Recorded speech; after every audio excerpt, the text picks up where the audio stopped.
guitar was Brad, and I'm the one making the fucking racket.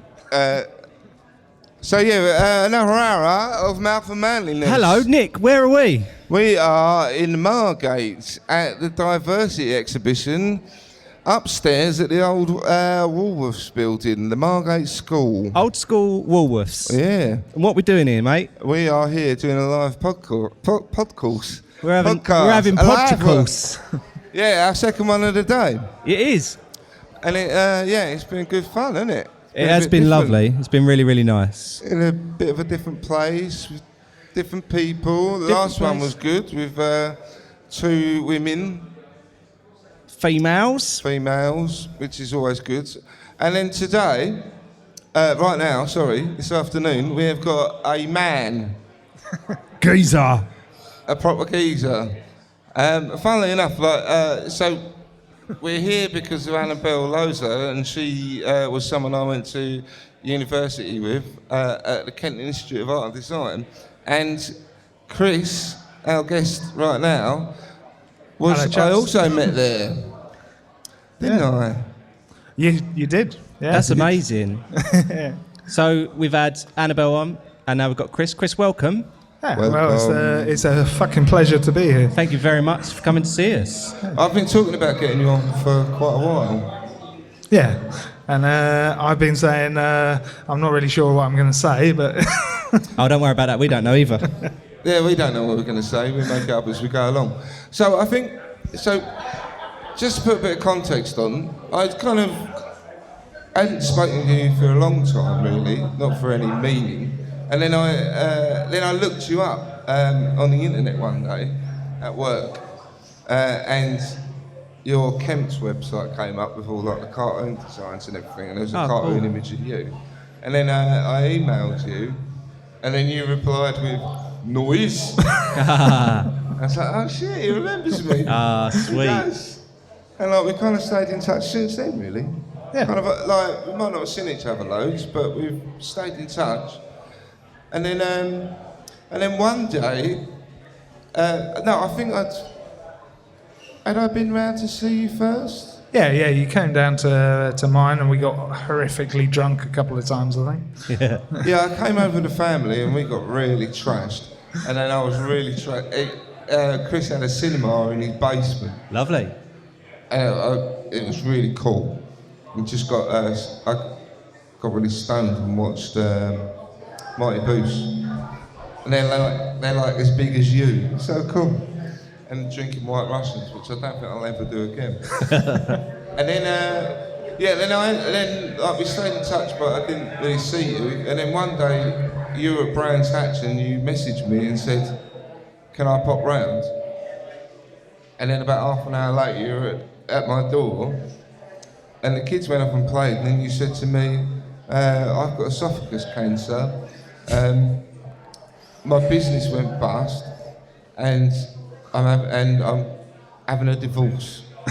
Wow. I was like, whoa. Top 3. All the bad things have all happened at once. Triple banger. And it was like, oh, fuck, man, that's so rubbish. Try not to swear.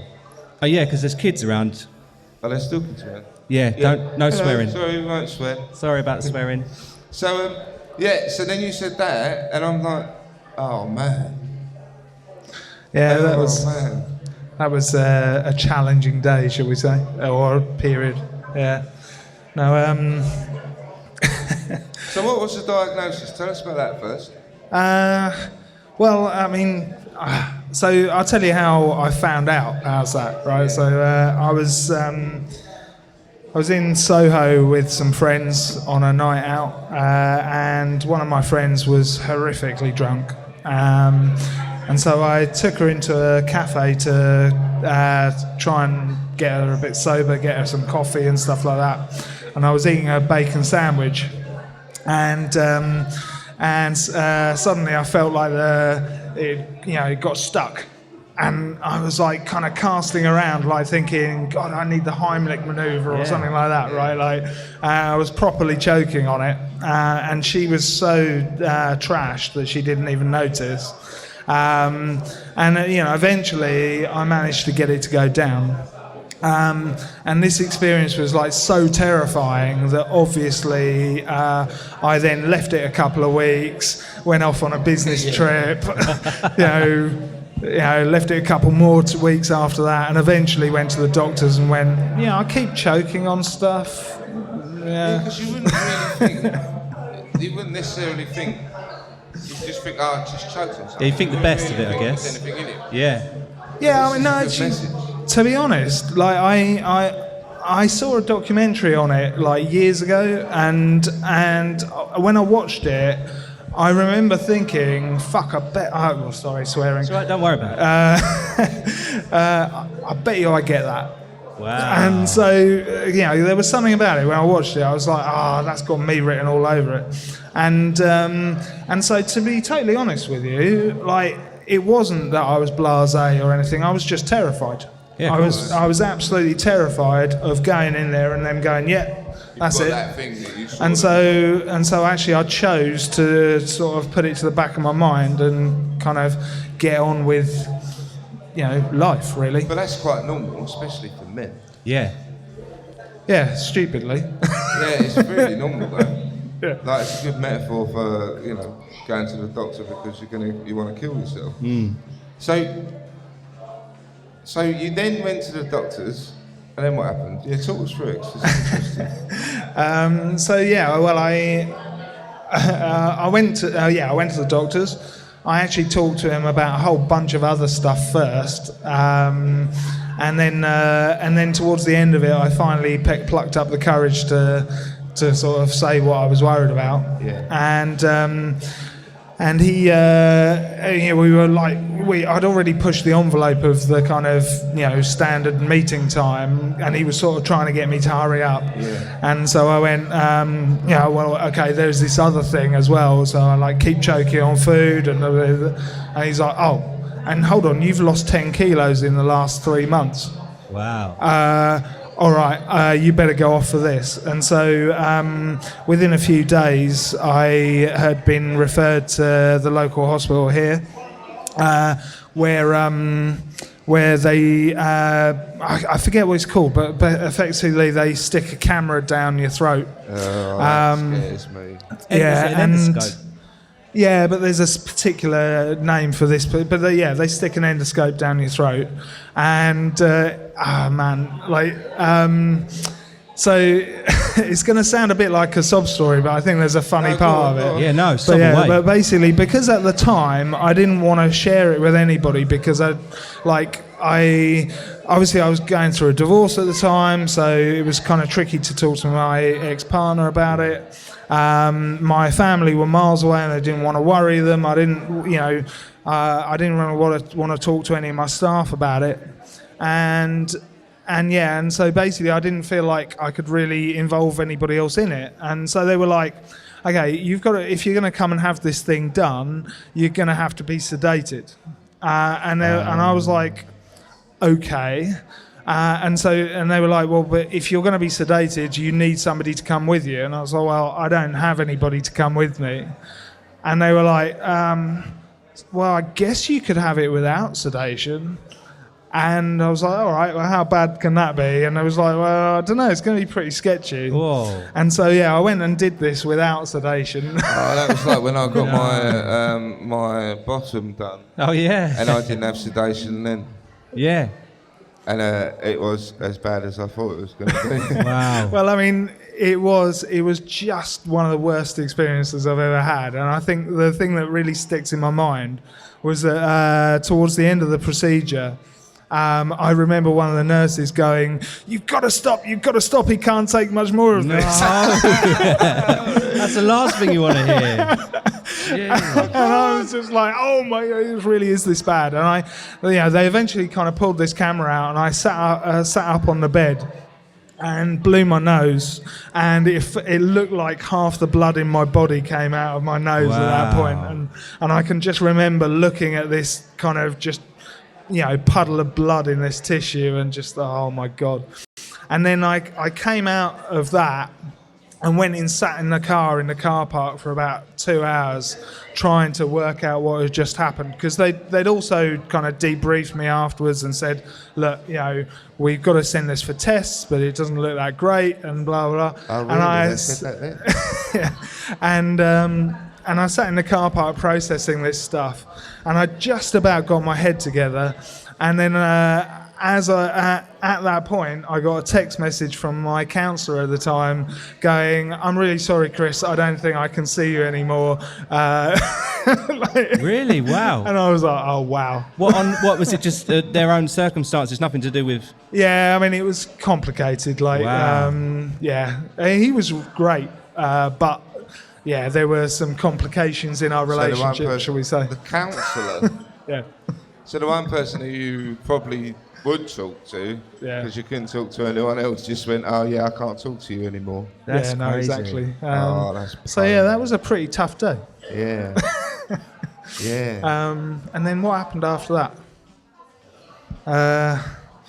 I don't know. Then you kind of go for lots of scans, and I think actually you said this to me a while back when we were talking about the cancer bus. Exactly. And then after that, you're just on it, and I think I kind of coped by just going from appointment to appointment, and you ask lots of questions, and I mean I've always been into kind of data, and so I kind of spent a lot of time. I don't think that helped you, because you were like studying the data, and most of the data was pretty grim, wasn't it?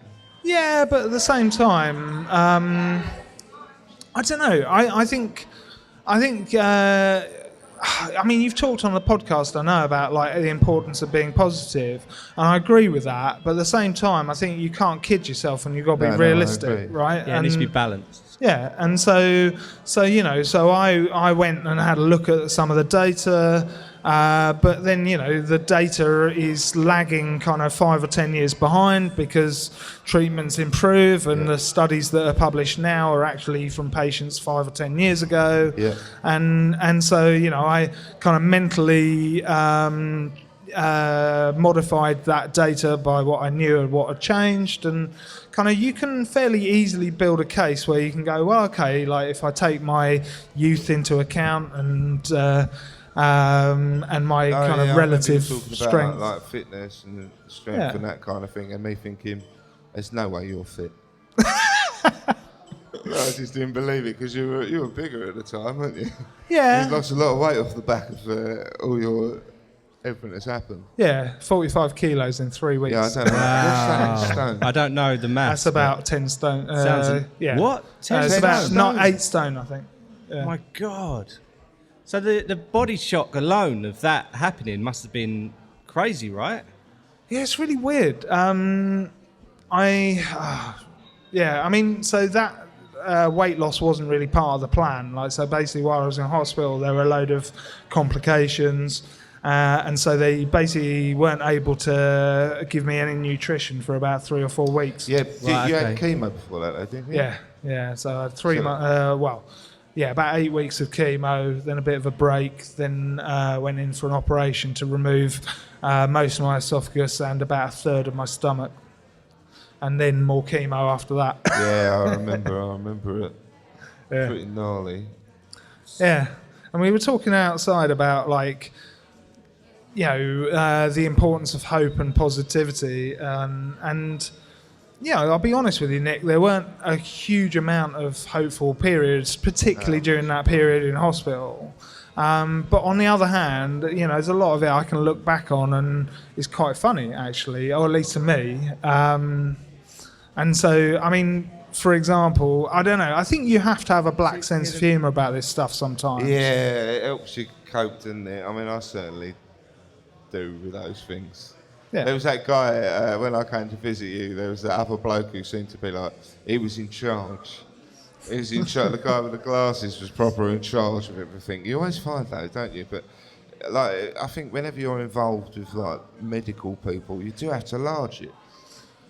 Yeah, I mean, he was an interesting case in his own right, actually, because he had. I mean, you know, the subject of this podcast is mental health. He had some fairly serious problems himself. I mean, one of the reasons he was in there was because he was actually opening his own wounds, and that was why he'd been in there for so long.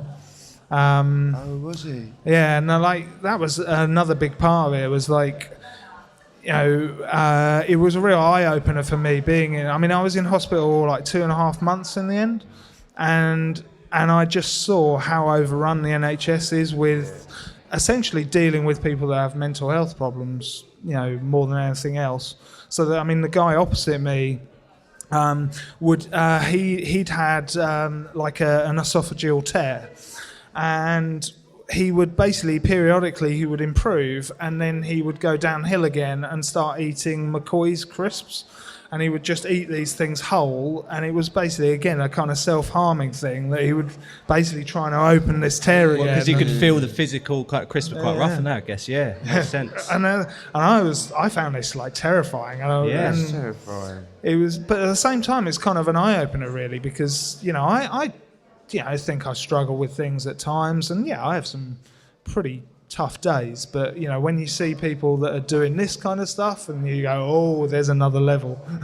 Yeah, I think as people we've spoken to have been like, you know, sectioned, and their kind of overriding feeling about it was they see other people who were like they weren't in control at all, and like that was something that really kind of made them put themselves together a bit more.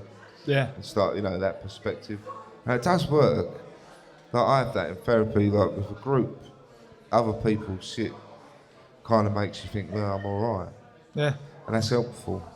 Yeah, it's kind of getting that other view, like we were saying before, that obviously you kind of think, oh, what I'm going through is just what I'm going through, no one else is going through it, kind of thing. And there'll be other people that have gone through the same, other people that have gone through less. Everyone's experience is kind of their own experience, and it's bad for us because that's what we're going through. But to then, and it's not always easy to see this side of it, but be able to see other people going through the same and worse, and then you can kind of have that shift of perspective and think. I mean, I really kind of normalised almost everything that had happened to me. I've just started therapy. I'm in like the second week now, and as we're going through, obviously we were asked to list a few things and stuff like that, and I'm like, yeah, this has happened, but you know that happens to everyone. Well, this has happened, that's happened to everyone. She's like, well, no, it doesn't. Like, not everyone has like brought a kid back to life because he died in your mum's pool. Well, that's not normal, right? Okay, yeah, but loads of people die at drowning. All right, no problems. Well, cancer, well, that happens to loads of people. No, but it's happened to you and it's causing you problems. All right, yeah, that makes sense. And I kind of like. I think it's a defence mechanism of me going, well, everyone does it, so I have to, I'll get through it, I'll just keep pushing on and keep pushing through kind of thing. Whereas, well, really, I should be going, fucking, that's all a bit nuts. You know what I mean? It all needs to be spoken about, and it's what's happened to the person. It doesn't, it's not any more or less. I know, and especially if you've been through something, like you've been through loads of trauma, and like everything you're describing is trauma. Yeah. And trauma, basically, I think all kind of you know, like whenever I talk to anyone, I'm always like, do you know why I've been unwell? Because it all comes back to whatever that trauma was at the time, and that is pretty much always the thing that makes you unwell. So it's basically, you know, the concept of trauma, you're a mess. You might not experience that straight away. You might experience that 10 years down the line. But essentially, if you've not resolved that trauma in some way, shape or form, maybe not even resolved it, but made sense of it, then it's always going to hit you. Yeah. Yeah, and I think, I don't know, I think it's important to remember that can also make you stronger. You know, so there are... Yeah, that's what we were talking about earlier. Yeah, there's real strength that can come out of that trauma. And, I mean, you know, you started off talking about how we were at art college together, and I think both of us, in different ways, found that experience reasonably traumatic, right? Yeah, that's why I left. But yeah, I wasn't in the right frame of mind, I guess. No. Well, I mean, I stuck it out, and I continued to find it difficult. But I think one of the days that kind of comes back to me from there was like I started doing. So basically, one night I was struggling really badly, and I lost it. And I basically punched the mirror in my room because I was so angry with myself that I punched the mirror and smashed it. And I decided to try and turn this into a positive somehow. And so I started doing these photographs where I was taking photographs in a broken mirror. And I didn't really understand what I was doing at the time, but it just felt like the right thing to do. Or the right thing for me to do. Yeah. I remember going into college one day, and one of my tutors came up to me and went like, "What's all this about then?" And he kept questioning me, and I was like, "Oh, I'm not really sure. I just kind of like the shapes and the images and the kind of distortions." And after a while, he just turned around to me. He said, "Well, look, Chris, this is really obvious. Like, mirrors are metaphorical for the soul. Right, you're taking photographs in a broken mirror. Basically, it means that you think that your soul is broken, wow. And basically because it's a mirror, you're not going to be able to fix it, and you're not going to be able to put yourself back together." And just walked off. No, what? No, I'd be like, "Come back. What's all that mean?" Yeah, I need more. But he was probably right. Well, no. So I think he was wrong actually, because this is the thing. It's like I sat there rocking for a little while, trying to work out how to process this, and then I realised that no, actually, okay, so this is just a metaphor. This is just a thing, but fundamentally, whilst I might not be able to fix that mirror, and I mean in theory you probably could somehow. But what I was doing was turning that broken thing into something else in the photographs. Yeah. And, I was taking that damage and transposing it into something else that I found quite beautiful. Yeah. And I think that that's really the thing, is that, like, scar tissue can be stronger than normal tissue, right? And it's really that thing of, like, trying to find a way to fix that damage and turn it into a strength. Yeah, we were talking about that before, about almost like, I kind of feel like that's kind of what I'm doing now, like turning all like the turmoil and the pain into something positive that can kind of help other people, and that has actually been really healing. Like doing that has been really good for me, and it's like it doesn't feel like a negative thing so much now, and it's so true. Yeah, I see a thing the other day about Chinese vases, I think, and when they break them. Not necessarily just Chinese ones, but like particular culture, when they break them, they stick them together with gold, and obviously they kind of become more beautiful because of the cracks and everything else. There's a whole new dimension to it, kind of thing, and it's along that. It's like changing your perspective.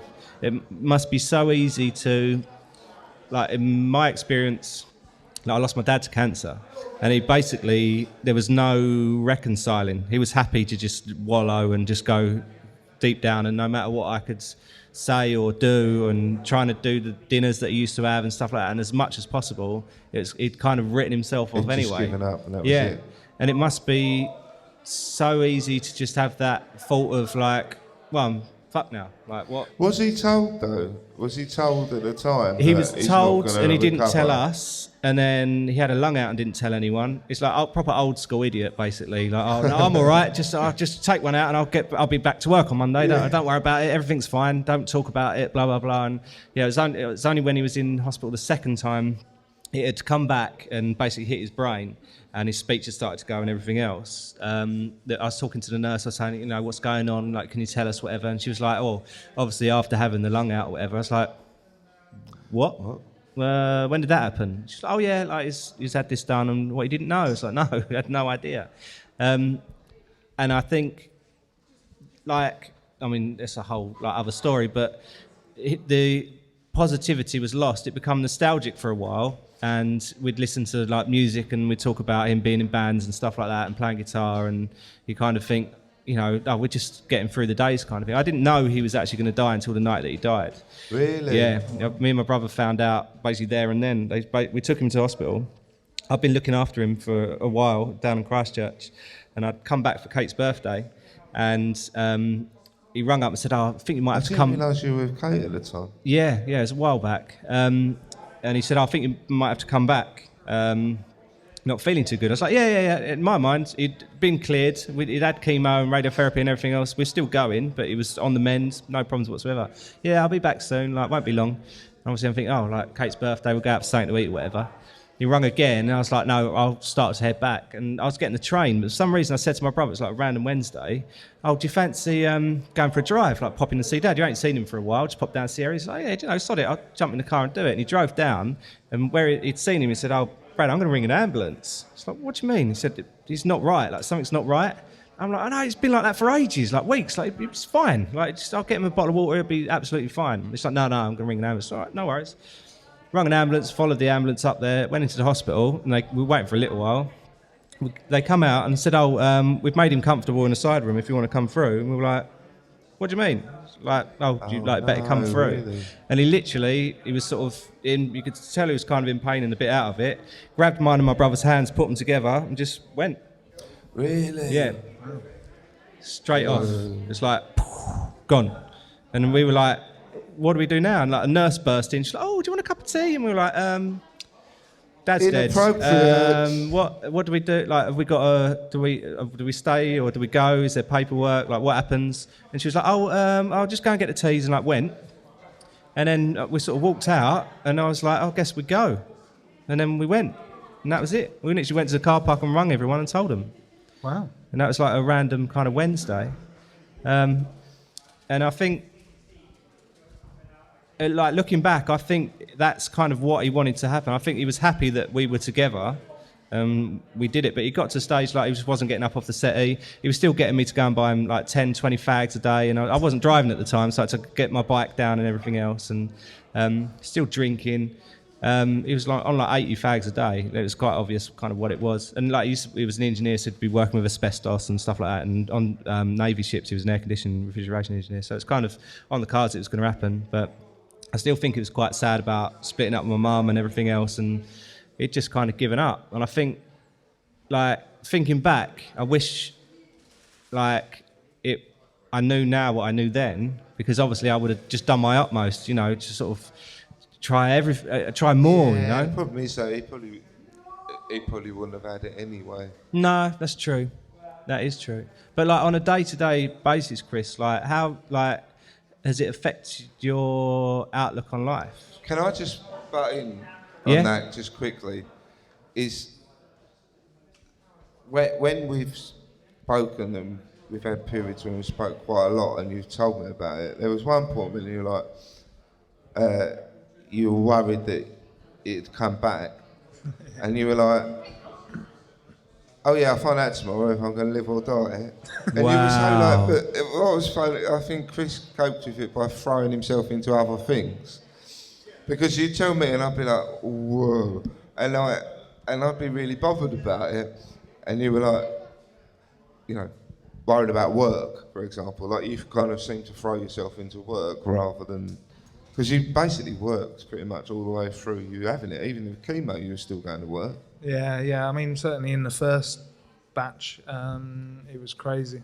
And I mean, I was thinking about that in conjunction with what you were saying. I mean, the way that I tackled it was just trying to, so basically with my one specifically, if you're going to die, you die in the first year, basically, or it's about 18 months. It's within the first year of the kind of thing. It's a real serious. Wow, His one was like, I was shocked by my sister. Have we mentioned what it was? Sorry, so it was esophageal cancer, and so basically the reason it's so tricky is because basically your esophagus and your stomach, there's not a lot of other stuff around, there's lots of other stuff, but there's not a lot of space. Okay. So basically, you can really easily jump from there to your liver or your lungs your heart or wherever, and so basically and also the thing is that people tend to get it diagnosed quite late because you don't notice until you choke on something, and for you to choke on something, you either need to eat like wolf your food down really badly and unhealthily. Or the tumour has to be quite large, probably both, right? So it's got to get round it kind of thing. And luckily, I have a tendency to stuff food in my mouth like it's going out of fashion or whatever. And so in my case, I mean I think it was T3, so I don't know what size that is. Like it's a couple of inches across or something like that. Wow. And but like a lot of people get diagnosed really late. How old are you, Chris? 44 now. Okay. Yeah. Obviously looking 34 I was now, going to right? say, like 20, 20, 30. Yeah. 19. Yeah, the cancer diet. You can't beat it. Yeah, it takes years off. Yeah. But yeah, where was I going with that? So anyway, I guess the point was that, like, because I had this kind of, because I'd looked at the data and I could see how this thing could pan out, I was like, okay, so there's this period here where I can be reasonably confident of being alive. And so I just need to jam as much stuff as possible into that period as I can. And so, there was a lot of work involved, but also I did crazy shit with my kids. I know. I remember saying to you, just be ill. Like, you're killing yourself trying to get all these things done. Like what though? What were you doing? This was actually after my second set of chemo, but I still look back on it and wonder how I managed it. But I took them away for the half-term holidays, and basically we did a week at Centre Parks where we averaged like 3 or 4 activities a day, including on one particular day, for example, we started off doing 2 sessions of paintball, and I was doing all of this stuff, right? Wow, 2 sessions of paintball, then we went off and rode segways, and then we went to Go Ape, and so I was literally climbing 3-story rope ladders, having literally only been a month off chemo. Wow. It just wipes you out. Yeah. And amazing. And so I look back on it now and I think I couldn't do that now. No. I don't know how I did it then. But it was really just about like, okay, I'm confident that there's this period where I'm going to be around. I just need to jam as much stuff in as possible. And so, to be honest, in some ways, and this almost, I guess it's a similar point to the cancer train or the cancer bus thing, like the tricky thing, to be honest, is more now. It's like I'm having to relearn what normal is. Yeah. And I'm like, oh, what do normal people do? I tell you what, I can really understand that. And I think like me and my wife have totally been through that. It's like you step on the bus and the bus is like 2 years long, at least. And then like you kind of come out of it, all the treatment's done, but then you're like mentally a mess. And then you've got to figure out, it's like, hold on, things aren't bad anymore. So then what do we do now? It's like, I've forgotten what to do. We totally had that. I remember having that conversation. It's like, things aren't bad anymore. Her dad died and everything at the time, so it was dark as hell, but it was like, they're not bad anymore. Actually, things are all right now. So we need to start doing things we like doing again.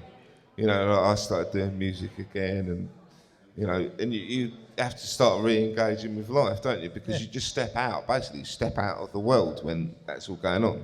Yeah. People don't get it, do they? You try and explain to other people about what it's actually like, and they're like, oh no, but you're better now. It's like, no, I'm not really. Yeah, I mean, some people get it, and actually, I don't know whether we talked about this before, but I think any traumatic experience, but particularly cancer, is quite a powerfully divisive thing, and so it tends to basically it strengthens your good relationships, but has a tendency to destroy your weak ones. And so so I think. It's been actually quite a positive thing in a weird way, in that, people like yourself, we've definitely become better friends through it, haven't we, really? Yeah. And that probably wouldn't have happened otherwise, because we didn't see each other for a while, so, we've definitely been seeing each other a lot more since. Yeah. But that's totally right. I lost a lot of people backed away quite heavily when my wife was ill. And it's just like, people are just scared of it. Yeah. I get it. I do understand. It don't make them bad people. I mean, it's hard to forgive, but you have to. Yeah, and I don't know. I mean, in terms of forgiveness, everybody's the centre of their own universe, right? Yeah, Like, and that is a really important thing to remember. Yeah. Yeah, and also coming back to what you were saying earlier, Brad, like, everybody's experience is also relative, and so I think a lot of the people that kind of rallied around and supported me over that period were people whose lives had been touched by cancer in some way, because they had a frame of reference and they kind of understood I know what this means. Whereas a lot of other people who haven't experienced that are kind of like, I can't deal with him moaning about this. No, that's totally true, because when you said, I was like, right, that's it then. Like, I'm sticking with him now. Yeah. And that was it. And that was because I'd been through it and I know how isolating it is. And I was like, yeah, I'm not going to let that happen. No. And you were particularly magic, but one of the things that really struck me, and again, like sitting in that hospital for 2.5 months, where like at one point I had cannulas in both elbows, I had tubes coming out of my side, I looked like an H.R. Geiger kind of thing. Yeah. I had one up each nostril, one to feed me with and the other one to kind of take stuff out of my stomach. And it was very difficult even to use a phone, because if I bent my elbow too much, it would cut the flow of the drugs into the system and stuff. Yeah. And so like one of the hardest things was like communicating with people. But the thing was that there were just a few people that seemed to sort of get this and would just, instead of sending me messages like "How are you?" which is like really difficult to answer because you're like kind of, I'm a bit shit actually. A few people seem to really get this and would just send quick messages going, hope you're bearing up, mate.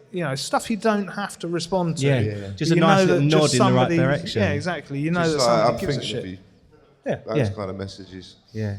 So basically, you kind of got to a point where you'd been through all this like extensive surgery, like that was proper full-on surgery. And when I came to see you, you had the right arm.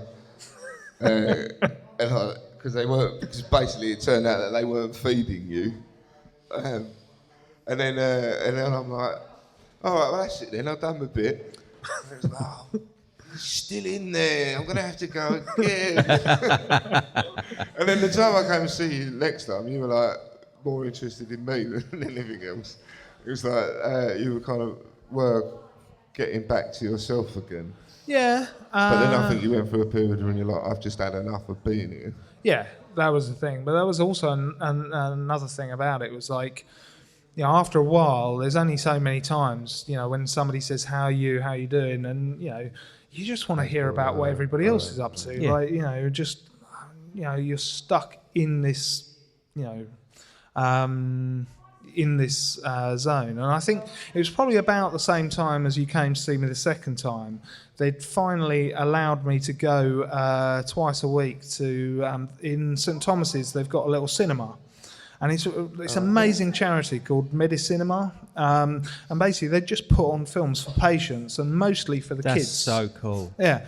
And it really was. Yeah. I can't tell you what a profound experience this was. That just twice a week, I managed to get. They rolled me out on a bed into this cinema, and I could just escape for a couple of hours and watch some trash thing. It's amazing. I love that. Yeah. Yeah, I could say that would lift my spirits. It's like, I'm just being a normal human being for a couple of hours, and you're in a dark room, so you don't feel like looked at. Yeah. So lucky, like with the NHS. Like I found when we're talking about the stillborn stuff, I think I mentioned that there's a whole room dedicated to mums and dads, or mums or dads, or whatever, that when they've lost the baby that day, it's basically a front room, TV, a bed, a mattress, pictures on the wall, big stack of DVDs, books and everything else. That if you've lost your baby, the last thing you want to do is go home and see the nursery that you've just painted, the clothes that you've just bought and everything else. There's space in a hospital. The space is a premium in hospitals. They need room for beds.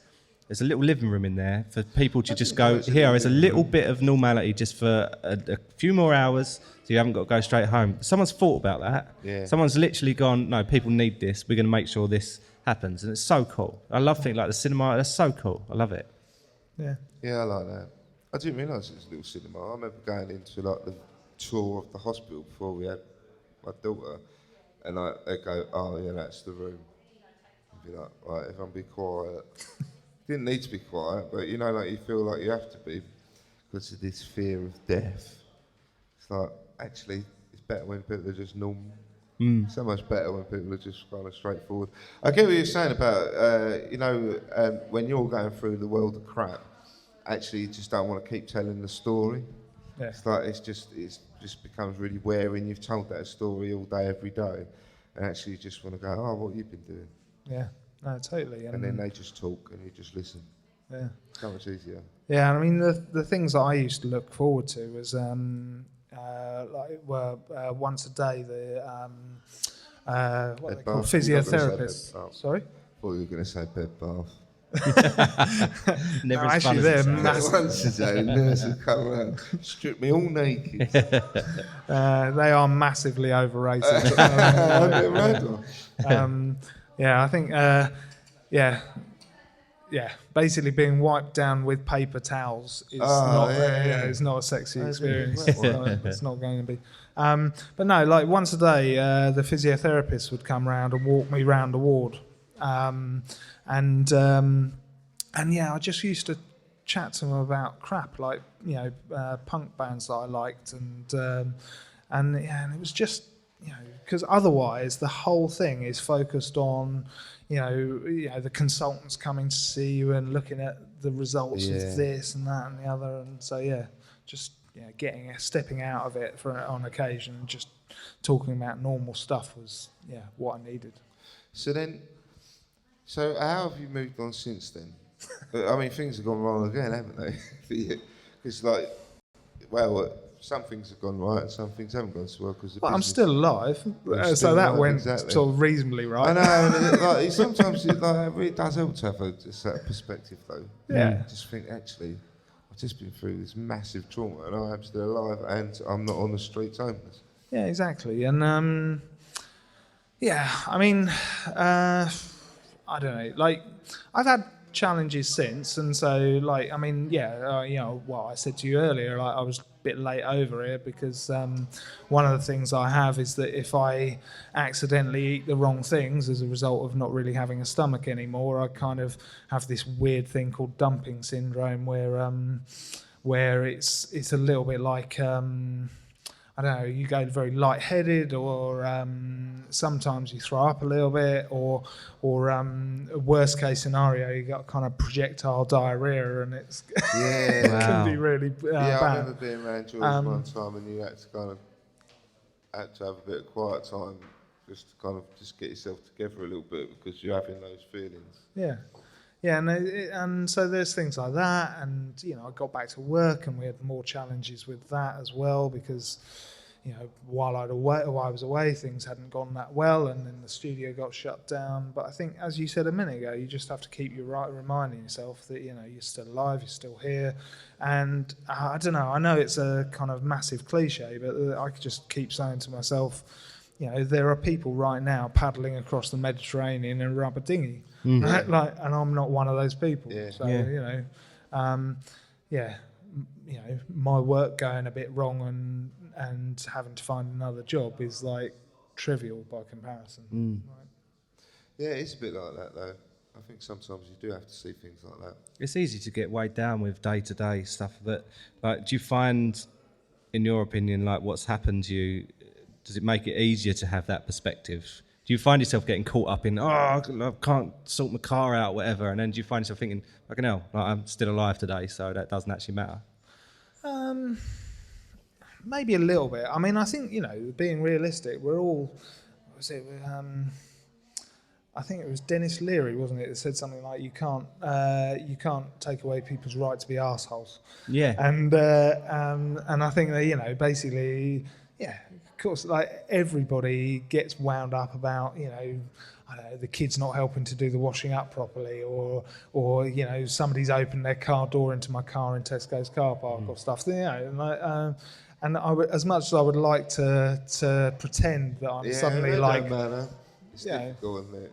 Yeah, I think it's just natural. Like, and I think that, you know, people do sometimes talk about the kind of like, you know, you get this new lease of life and new perspective on life once you've had cancer and you survived. I don't know. Like, I'm not sure that's the case. I'm still the idiot that I was 2 years ago. Like we were talking about that before, and it's like saying like good things have happened because of the podcast and that, and then you know your kids still want dinner. Yeah. You know, like there's actually life is pretty normal and mundane a lot of the time, and yeah, it always comes back to that, doesn't it? And like there's no real way out of that. Like I always figure if you're a rock star, like if I was Dave Grohl, you'd be going playing amazing gigs and getting adoration, but there's still going to be days when you're like, oh, I really don't want to get up there tonight. Yeah. You know, like it's still work. It might still seem brilliant, but you've still got to go and just get up there and do things you don't want to do. Yeah. And that's essentially it. And you could have cancer and survive something massive. You still got to do stuff you don't want to do. Yeah. It's just how you look at that. It's life. And if you could just accept that, it's all about acceptance. I really feel that. If you just accept things for how they are, they're much easier to deal with. I never could accept anything. You know, I just think everything's awful, but I don't really do that now. I just go, well, no, it's not awful, it's just normal. Yeah. Yeah, I think that's definitely a thing. And I think, I don't know, another factor in it is processing. Oh, yeah. Tell me about processing. You mean processing like processing food? Well, I mean it like, yeah, I mean, well, but I mean it from a mental point of view, but I guess it's the same basic thing, right? Digesting. I was about pooing. Yeah, but but in some ways it is the same thing, right? Like, and I think one of the reasons that I find it difficult to answer that question, Brad, is that like I don't know whether I've got to that point yet. Like, you know, it was only, I don't know what, well, it was less than a year ago that I was still on chemo less than a year ago. Right, yeah. And so, you know, maybe in a few more months, I'll be sufficiently past it and have processed what happened to me to kind of put it in the right place for it to be, you know, and going back to my point about the kind of the mirror and, you know, I've got to that point. Well, I've turned that experience into something positive through that process of processing. Yeah. And I think that, you know, it's really important sometimes to just realise that you don't have to deal with everything perfectly all the time, and there are going to be times where you're going to struggle to understand what's happening to you, and to allow yourself the space to do that processing. And I think, you know, I mean, I haven't done anywhere near as much counselling as you have. Yeah, I have a lot of counselling. But, you know, having seen a couple of counsellors and talked through some of this stuff, it's like super helped me to work out, you know, and just understand the nature of those things I went through. And I think that I'm not there yet with some of this stuff. But yeah, certainly, you know, through looking back over other things that have happened to me in my life, you just have to give yourself that time to process and understand it. Yeah, and of course. Yeah, it's just making sense of it. It's funny though, because I also kind of think that sometimes that I think often you think that you need to resolve it. You know, I've got to process it, resolve it, and then I can move on. And it's the idea that there's this tangible thing at the end of it. But often there's not. Often that's not actually what the Americans say, closure. Yeah. And I think that basically, like, I can understand why I might feel the way I feel, but not any moment would I think, oh yeah, I did that in therapy and now I feel like I've got closure. You know, like I just don't really think that exists. I think if you're searching for something like that, then you're always going to fall short, and you're still going to be ill. So rather than closure, look for acceptance. Rather than, you know, thinking like I've got this done. That doesn't really happen. I don't think. I think you just think I've learnt to accept what's happened to me. Yeah.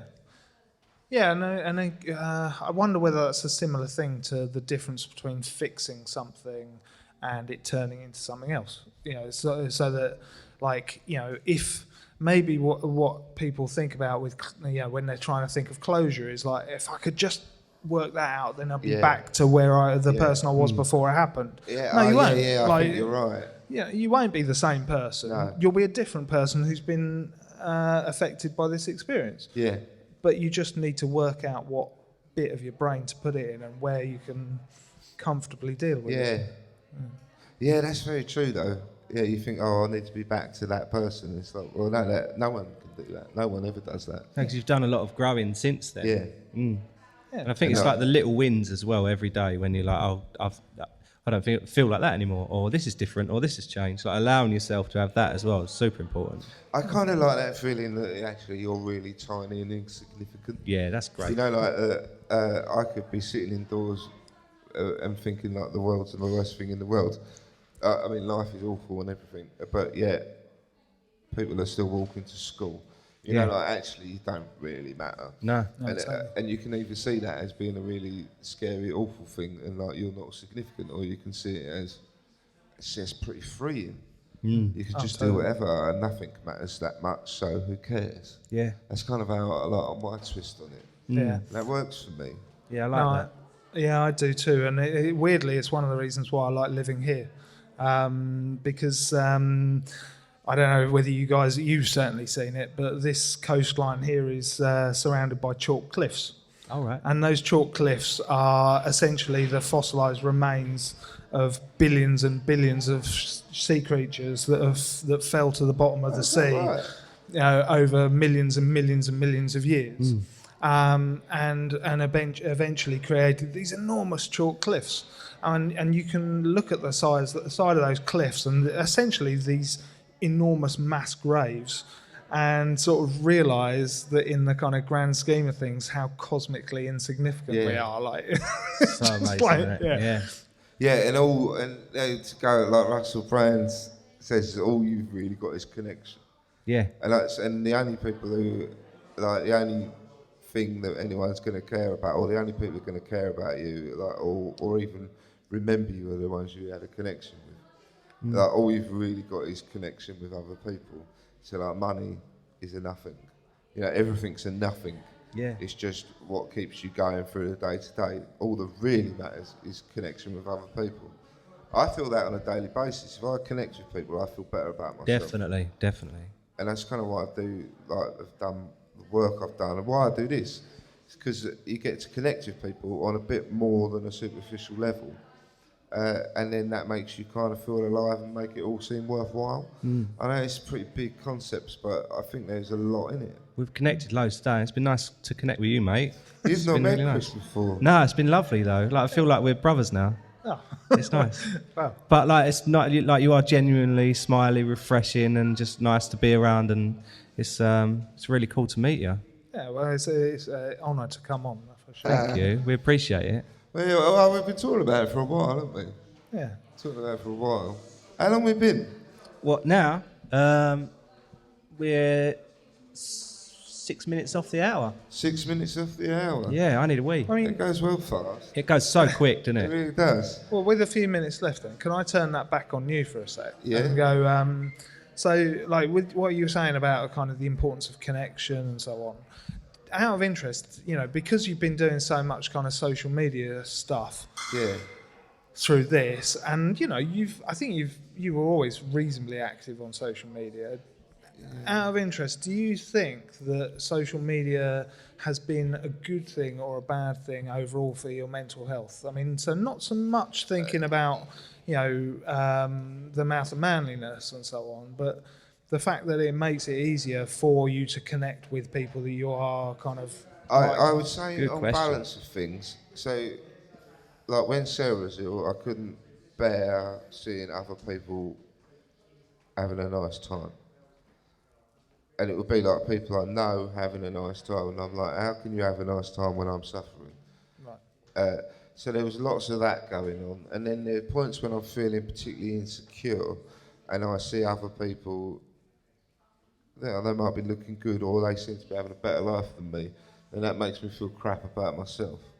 So that happens. I don't really get that anymore, because I've kind of rationalised it now, as in, you know, knowing that it's all a lie. You know, it's all a lie. So that element of it has been pretty awful before, and I stopped following so many people because of it, because it's like, actually that's just hurting me. Now, since doing this, I realise how useful it is, because of the amount of people who've been in touch with us and said that's really special, and then the good things that have come off the back of being really open about everything. So since I've been really open on it, it's turned into quite a positive thing. And even just down to, you know, you can see a mate who you haven't seen for 10 years, and it's not awkward as hell. You're not trying to catch up on 10 years because you can pretty much see what they've been up to. Yeah. And I think that's quite good. Definitely. Yeah, I mean, What do you think? Well, even like today, we've had a couple of people coming up saying, "Oh, like I heard you on the podcast," and it's kind of the conversational barrier is already broken down. We've already got something to talk about, which is nice. But there's been stuff that's happened to me on a subconscious level. I found myself liking cars and thinking, "Oh, I really want this car," and it's not really like me that much. Just do that, yeah. And I'm like, "Where's this come from?" And Kate's like, "Oh, you've been on social media quite a lot." I was like, "Yeah, of course." I can pin it straight back to that. It's something that I wouldn't normally think about. Food is a nightmare. I'm literally, as soon as I see a particular thing on there, I'm like, right, I've got to go and eat this, I've got to go and eat that. Like, it works, and essentially 9 times out of 10 it's what it's supposed to do, because it's the Henry's Burgers in Leon C that I'm following, or like that's the reason why they've put it on there, kind of thing. But I won't necessarily go straight down to Henry's and have a burger, but it does get you thinking along those sort of lines. And I was aware of the power of it. Just before we started doing the podcast, I got rid of the Facebook app and the Instagram app. And purely just had it, I'd just sort of check in every now and then, kind of thing, and it was freeing. It was lovely. It was quite nice. And we obviously went back on it knowing that we can reach out to people and people can reach out to us. But what's nice is, I think we were talking about this earlier, getting rid of all of the negative things that come up. If something makes you feel a particular way on your feed, just get rid of it, unfollow it.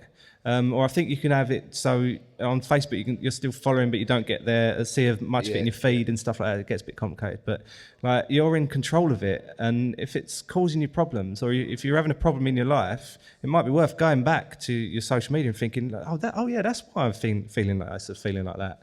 It's like within your power to kind of change it and control it. And I think it's just about having your eyes wide open, though. Yeah. Like, if you know that there's going to be an element of manipulation in social media, and you can check yourself on it, then it's all right. Yeah. But it's like, you do think, like, kids, my daughter's going to be gullible as hell to it. So I think it's a double-edged sword. But I do think there's a lot of positives in it, and I'm not going to slate social media, because it's been really helpful to me.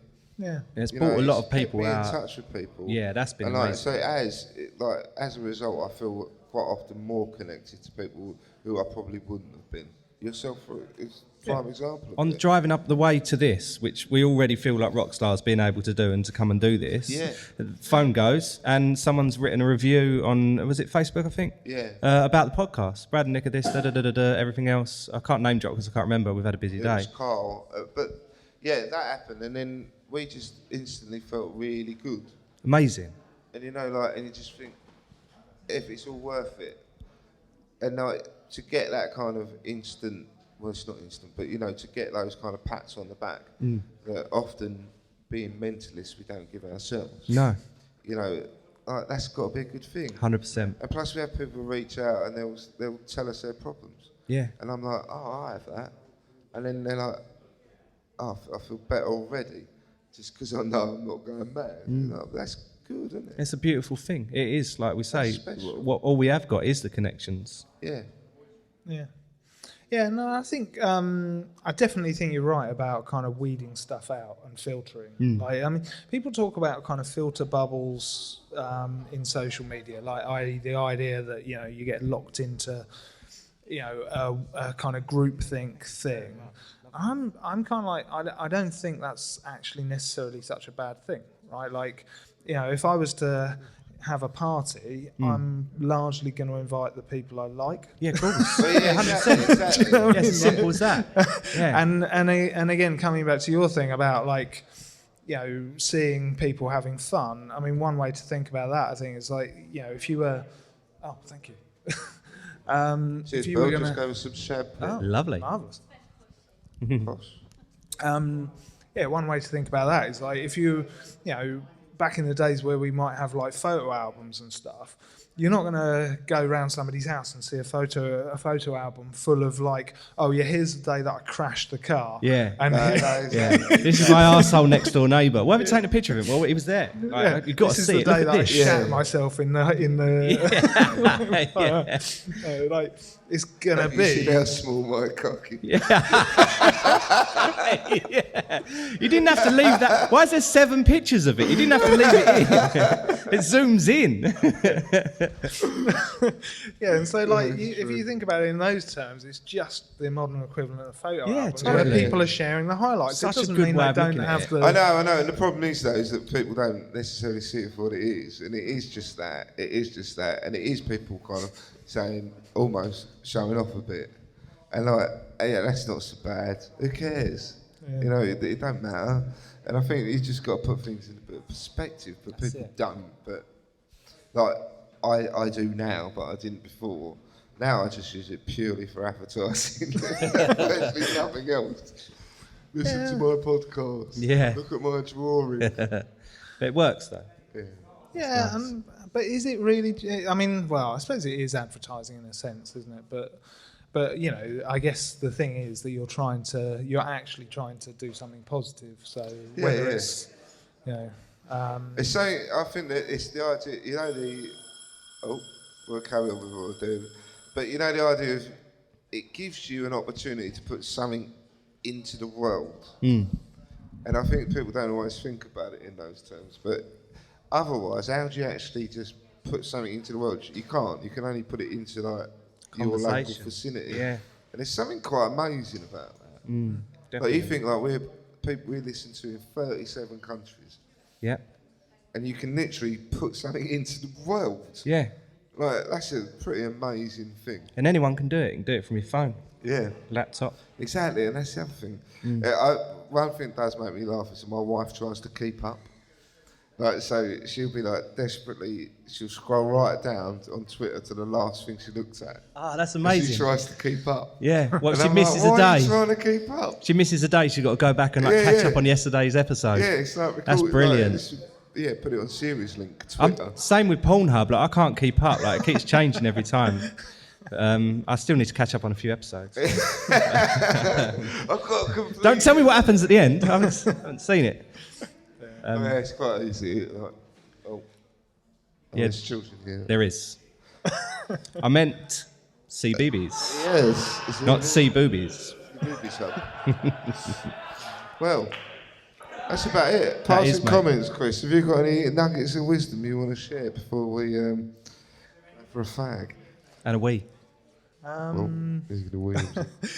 embarrassingly, the only thing I can think of is be excellent to each other That's amazing. and party on, dude. Ah, I'll take that. Gay rock roll to ya. Gay rock and roll to ya. ya. Da, da, da, da, da, Of every da. word. Oh, baby! Well, thank you all. Thank you and good night. Thank you, Chris. Thanks Thanks, for coming. Chris. I'm really pleased you came. Been lovely. Yeah, it's been cool. Been lovely. Cheers, mate. Cheers. See you later. All right.